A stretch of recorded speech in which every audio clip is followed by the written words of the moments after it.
deal was basically done, imminent. Do you have any words for Harry? Speak to him? No, I mean, he sent me a message and I kind of sent a message back. But yeah, it was like, again, I don't think either of us were surprised by the outcome. And we've been talking all along anyway, you know, we've kind of, whether that's about his situation or about the football club, you know, the way I kind of treat these things is while they're here, they're still part of the club, you know. I don't sort of isolate them or treat them differently because I know they're leaving, you know. So we've been having discussions along the way, and so again, like it wasn't really a surprise or something that, you know, either of us needed to sort of address with what's happened.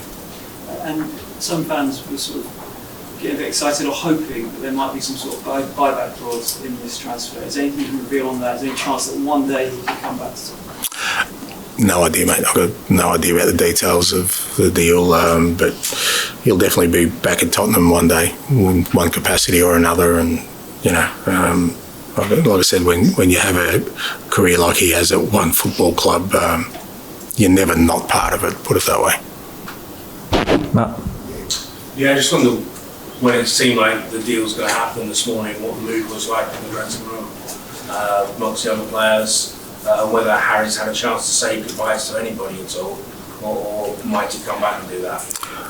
I mean, I don't really venture into the dressing room, mate. I'll leave that to the players. Or around the training ground? Yeah, I found out really early in my career, mate, football clubs, players move on pretty quickly. You know, we like to think that, you know, that we kind of dwell on things, but we don't. There's no time to. You know, these players know that in sort of 48 hours we've got our first Premier League game. That's where their focus is. I'm sure Harry has reached out or will reach out at some point to all the playing group, you know, but, you know, he hasn't been in to sort of say his goodbyes or anything like that. And like I said, the mood is the mood you'd expect 2 days out from a season opener. You know, the guys are pretty focused on making sure we're ready. Matt? And you said you've sort of known this from the first time you spoke to Harry. Have you sort of known this from the moment you took the job? Yeah, pretty much. Was it part of the conversation, or did it not matter?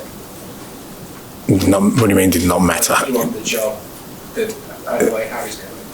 Oh, yeah, well, I mean, it's not part of the contract negotiations, if that's what you're asking, that I need certain players to stay. I mean, you kind of do your due diligence whenever you take a job, and hopefully I was well researched enough to know what was going on in the background, and you have these conversations with people, and you know, I think it was in the public arena about sort of the outcome. When a player of Harry's stature is going to the last year of your contract, again, you don't need some deep investigative research to figure out what's going on. So, you know, I kind of knew going into it that, again, this was going to be more than likely the outcome.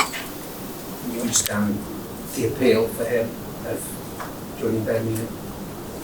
Yeah, look, again, I'm reticent to get into other people's shoes, mate, because if people sort of did that for me, I wouldn't be comfortable in people speaking for me. Harry's, you know, he's got his own circle of people that he would speak to about these things and why he, you know, he's come to this decision in his life and his career, and you know, he's the best one to explain whether I understand it or not is relevant, because I don't have all the information he does. You know, it's easy for me to sit here and say, well, I would have stayed or I would have gone, but I don't live his life. I don't know what he sort of, where he's at in terms of the same way. Like I said, if people started making assumptions about me and my decisions about why I do things, I think it's unfair, so I wouldn't do that with Harry. Yeah, sorry. Hello, Ange. My name's Michael Yukumi. I'm from the Greek Cypriot newspaper Badidiaki, based in London. I mean, you left Greece with your family at the age of 5 and went to Australia. And how did you get into football? And finally, did you ever dream of being a Premier League manager? Thank you for that. No, look, I'm very proud of my roots. I've spoken about them extensively. You know, I'm the son of an immigrant. We went halfway around the world, and my parents made enormous sacrifices, and I wouldn't be sitting here without them doing that. And football has been the vehicle of me allowing me to live my life and have the life I have, and the beautiful family I have, and the friends I have. But that's on the back of two parents who basically sacrificed their own life for the betterment of their kids, and it's not a unique story. It's quite a common one. So I'm forever thankful for that. Matt? Harry stop. Thank you. Thanks. I'm going to be the bad guy and go back to Harry. It's okay. It's all right. I'm fine with it. Don't worry. Those of us who've watched Tottenham for a long time, without obviously it's been incredible, there has been an argument that the club have been overly reliant on him, and the team at times have been overly reliant on him. Is there any element in terms of trying to look positively of taking the plaster off, ripping the plaster off a little bit and suffering a bit of pain that could get something good out of it? Yeah, I mean, and I get where you're coming from, but that's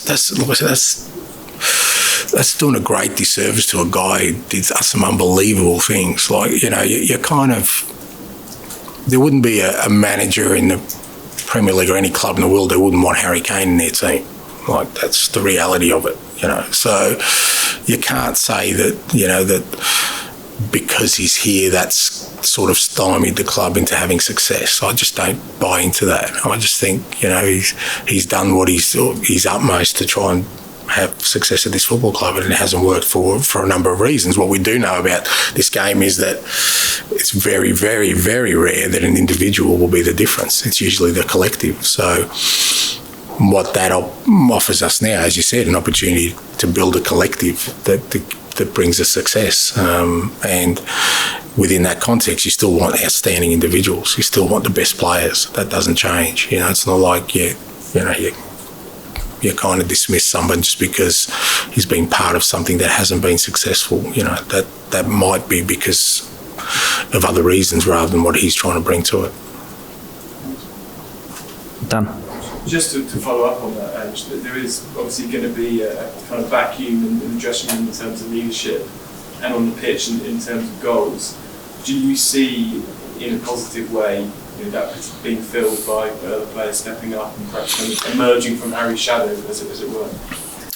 Well, potentially, like I said earlier, that's all you can do is create that space and then see what grows from there, because that there is sometimes that element of it where people maybe suppress themselves to a certain extent because they understand that there's a unique individual in the room that has such great presence and is such a force on and off the field that having that space there maybe does, but there's no guarantee that does either. That just the opportunity is there, put it that way, as you said. And with all these things, there's opportunities. What you've got to try and do is what the great clubs do, the great organisations, is replace greatness with greatness. Now, how that comes about is not easy. It's not easy, but that's what the big clubs do. They find a way to sustain and maintain and grow, even when the greatest, leave their doors. And over the years, I suppose, when Harry's been injured in the past, there's always been this debate about whether Son is a striker. Some of your predecessors made it very clear he wasn't a striker. Others thought he could play there. Do you think he could play through the middle, kind of semi-regularly for you? Do you see that being an option? Yeah, I don't see it. I wouldn't rule it out. I've known Sonny for a long time and watched his career develop. There's no doubt he could play centrally in my mind, especially the way we play. I mean, again, I think that's where the nuances lie, is that different managers have different ways of setting up their team. And in some teams, I could see where Sonny couldn't play as a central striker, but the way we play and the way we're going to play, I definitely see him as an option to play in the central area. And just one for Leeds, is it kind of how far away, how ready is he to play minutes in the Premier League? Yeah, it'd be a while for him. I think we just got to let him settle again. He's come halfway around the world. He's a young guy.